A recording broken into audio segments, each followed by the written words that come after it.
आप देख रहे हैं देश लाइव, देश की आवाज। आदाब, नमस्कार, सत श्री अकाल। मैं सहल कुरैशी, देश लाइव में आपका स्वागत है। गृह मंत्री अमित शाह लोगों को गुमराह कर रहे हैं, ये मेरा कहना नहीं है। ये कहा है बीजेपी के ही एक सांसद ने। जी हां, ऐसा लगता है कि बीजेपी के अंदर ही अब बगावत के सूर बुलंद होने लगे हैं। लोकसभा का चुनाव सर पर है 2024 का। बिल्कुल बीजेपी बहुत ही आराम के साथ में सत्ता में तो आ जाएगी, लेकिन आगे की राह इतनी आसान नहीं होगी ऐसा लग रहा है, क्योंकि बीजेपी की ही एक सांसद ने अमित शाह पर हमलावर होते हुए कहा है कि अमित शाह देश की जनता को गुमराह कर रहे हैं। और इससे आगे उन्होंने ये भी कहा कि अमित शाह गृह मंत्री बनने के लायक ही नहीं है। बीजेपी के मौजूदा सांसद का यह कहना है। दोस्तों, इस खबर को हम आपको आगे बताएंगे, लेकिन उससे पहले अगर आपने हमारा चैनल देश लाइव सब्सक्राइब न किया हो तो हमारे चैनल को जरूर सब्सक्राइब कर लीजिए। सोशल मीडिया के तमाम प्लेटफॉर्म्स पर, फेसबुक पर, ट्विटर पर, इंस्टाग्राम पर आप देश लाइव के पेज को फॉलो करें, सहल कुरैशी, और सहल कुरैशी ऑफिशियल पेज को भी जरूर फॉलो करें। और हम आपसे बार बार अनुरोध करते हैं, अपील करते हैं, हमें कई संसाधनों की जरूरत होती है। हमारा ज्यादा से ज्यादा सहयोग करें, ताउन करें, समर्थन करें। बात को आगे बढ़ाते हैं। बीजेपी के ही एक सांसद हैं सुब्रमण्यम स्वामी, जो हमेशा अपने बयानों के लिए काफी मुखर रहते हैं।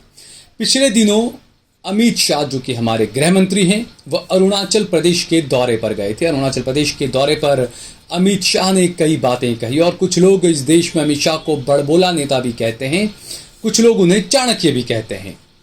बहरहाल अमित शाह ने जब 10 अप्रैल को जब दौरा किया अरुणाचल प्रदेश का, तो वहां पर उन्होंने लोगों को संबोधित करते हुए ये कहा कि वो दौर चला गया जब लोग हमारी जमीनों पर अतिक्रमण कर लिया करते थे। अब वो दौर नहीं रहा। अब कोई हमारी जमीन पर जर्रा बराबर का, एक इंच बराबर का भी अतिक्रमण नहीं कर सकता है। अब सरकारें बदल चुकी है, हमारी अलग सरकार है। ये तमाम दावे और वादे अमित शाह ने किए अरुणाचल प्रदेश में। उसके बाद कोई विपक्षी नेता उनका विरोध करने के लिए आगे नहीं आया, लेकिन उन्हीं के पार्टी के सांसद सुब्रमण्यम स्वामी, जैसा मैंने पहले भी कई मर्तबा कहा कि सुब्रमण्यम स्वामी वो तोप हैं राजनीति की, जो कब किस तरफ मुड़ जाए, कब कहां किसे अपने निशाने पर ले ले, इसके बारे में कोई कुछ नहीं कह सकता। वैसे जो पुराने लोग हैं वो बताते हैं कि सुब्रमण्यम स्वामी राजीव गांधी के काफी अच्छे दोस्त रहे हैं। सोनिया गांधी को और राहुल गांधी को उन्होंने बचाया भी था, ये भी कुछ लोग कहते हैं। लेकिन ये भी हकीकत है कि कई मामलों में जो कोर्ट में लंबित केस है, उसमें सोनिया गांधी को और राहुल गांधी को सुब्रमण्यम स्वामी ने ही उलझाया है। लेकिन अब ऐसा लगता है कि धीरे धीरे वक्त शायद बदल रहा है। जिस तरीके से, क्योंकि आज तक बीजेपी के अंदर कोई ऐसा सांसद, कोई ऐसा नेता, कोई ऐसा विधायक नहीं है, यानी कि जमीनी सतह से लेकर ऊपरी सतह तक कोई ऐसा नेता नहीं है बीजेपी में जो अमित शाह के खिलाफ चूं चां भी कर सके। लेकिन ऐसे में सुब्रमण्यम स्वामी खुलकर सामने आए। सुब्रमण्यम स्वामी ने यहां तक कह दिया कि अमित शाह देश का गृह मंत्री बनने के लायक भी नहीं है, और अमित शाह देश को गुमराह कर रहे हैं। इसके आगे और भी कई बातें कही है सुब्रमण्यम स्वामी ने, वो भी हम आपको बताते हैं। उन्होंने कहा है कि अमित शाह का जो दावा है, वो कहते हैं कि भारतीय सीमाएं सुरक्षित है, कोई उल्लंघन नहीं किया जा सकता है। उन्होंने कहा है कि ये सरासर झूठ है या उनकी हिमालयी अज्ञानता है। अमित शाह के लिए कह रहे हैं कि ये उनकी हिमालयी अज्ञानता है, वो किसी भी तरह से गृह मंत्री बनने के लायक नहीं है। और इससे आगे सुब्रमण्यम स्वामी ने अमित शाह पर और ज्यादा कड़ा रुख किया, कड़ा हमला किया, और कहा कि बेहतर होगा कि अमित शाह बम्बिनों की दोहरी नागरिकता पर काम करें। अब वो किस तरफ इशारा कर रहे हैं, कौन ले रहा है बम्बिनों की दोहरी नागरिकता, या किसको दिलानी है, ये बड़ा हमला है। क्योंकि सुब्रमण्यम स्वामी को उन नेताओं में माना जाता है कि कई बार उन पर अमेरिका के लिए काम करने के आरोप भी लगे, CIA के लिए काम करने के आरोप भी लगे, और कई चीजें हमेशा इन्होंने उठाई है इस तरह की। पिछले दिनों राम मंदिर के मुद्दे को लेकर भी इन्होंने बीजेपी को अपने निशाने पर लिया था। मोदी और अमित शाह दोनों को अपने निशाने पर लिया था। इसी तरीके से जो राम सेतु का मामला जब कोर्ट में पहुंचा तो उस मामले को लेकर भी सुब्रमण्यम स्वामी ने अपनी ही सरकारों पर सवाल खड़े कर दिए थे। तो सुब्रमण्यम स्वामी भी ये मानते हैं कि राहुल गांधी के जो पिता थे राजीव गांधी, उनका सबसे बड़ा योगदान था राम मंदिर के लिए, उन्होंने ताले खुलवाए थे।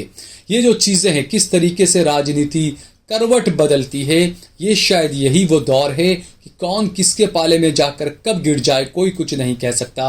लेकिन जिस तरीके का जो माहौल बन रहा है वो सीधे तौर पर ये इशारा करता है कि बीजेपी 300 प्लस या 400 से ज़्यादा सीटें 2024 के चुनाव में बहुत ही इत्मीनान के साथ जीत सकती है, क्योंकि दिसंबर में जो शौर्य दिवस मनाया जाता है, बाबरी मस्जिद को शहीद करने का जो शौर्य दिवस मनाते हैं मेरे हिंदू भाई, उस शौर्य दिवस के आसपास एक सुगबुगाहट होगी, पूरे देश में राम नाम की जय जयकार होगी, हिंदुओं को आंदोलित किया जाएगा और उसके चंद कुछ दिनों के बाद लोकसभा चुनाव का ऐलान कर दिया जाएगा।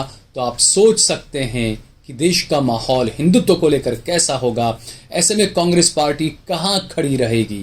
क्या कांग्रेस पार्टी के लिए अपने वक्त का सबसे बुरा दौर आना अब भी बाकी है?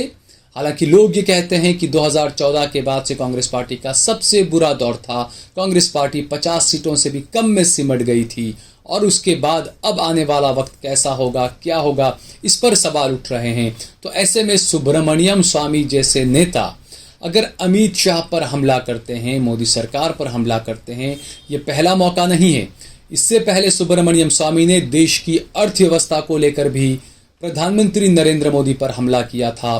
तत्कालीन जो हमारे मंत्री थे अरुण जेटली, अर्थशास्त्र को लेकर उन पर भी सुब्रमण्यम स्वामी ने हमला किया था। और अरुणाचल का जो मामला है, चीन का मामला है, आए दिन सुब्रमण्यम स्वामी भारत सरकार को आगाह कर रहे हैं, खबरदार कर रहे हैं।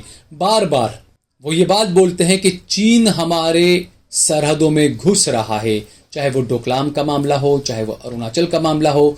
सुब्रमण्यम स्वामी ने भी हमेशा कहीं ना कहीं राहुल गांधी के सूर में सूर मिलाया और ये कहा कि हाँ, चाइना की तरफ से खतरा है। लेकिन अमित शाह ने जो बयान दिया, कहा कि अब अतिक्रमण कोई नहीं कर सकता, उस पर एक बार फिर से सुब्रमण्यम स्वामी हमलावर हो गए। उन्होंने कहा कि ये सरासर गलत बात है, देश को गुमराह करने वाली बात है। लेकिन सवाल यही उठता है कि सुब्रमण्यम स्वामी को सुन कौन रहा है? जैसा मैंने बताया कि राम मंदिर के नाम पर आंदोलित होगा देश का हिंदू, तो ऐसे में उस हिंदू से जुड़े हुए मुद्दे होंगे, उस हिंदू के देश से, भारत के देश से, भारत से, हमारे मुल्क से जुड़े हुए मुद्दे होंगे, लेकिन उस पर ध्यान कोई नहीं देगा, क्योंकि इस वक्त सिर्फ हिंदुत्व का जहर फैलाया जा रहा है, दो समुदायों को अंदर अंदर लड़वाया जा रहा है और ऐसा दिखाने की कोशिश कर रही है कि मानो भारत जो है वो 1947 में नहीं 2014 में ही पैदा हुआ है। तो ऐसे में अब ये देखना होगा कि जो राहुल गांधी जो धारदार तरीके से अकेले रहकर जो विरोध कर रहे हैं बीजेपी की गलत पॉलिसियों का, अमित शाह का, नरेंद्र मोदी का, क्या उन राहुल गांधी को बीजेपी के अंदर से ही कुछ नेताओं का समर्थन मिल जाएगा? ये अहम देखने वाली बात है, क्योंकि राजनीति कब पलट जाए, एक कोई मुद्दे की जरूरत होती है, अच्छी अच्छी सरकारें भी गिर जाती है या गिराई दी जाती है। तो आने वाले वक्त की राजनीति कैसी होगी, ये देखने वाली बात होगी। अगर आपको ये वीडियो पसंद आया हो तो इस पर कमेंट करिए, इसे लाइक करिए, इसे ज़्यादा से ज़्यादा शेयर करिए। अगर आपने हमारा चैनल देश लाइव सब्सक्राइब न किया हो तो हमारे चैनल को ज़रूर सब्सक्राइब करिए।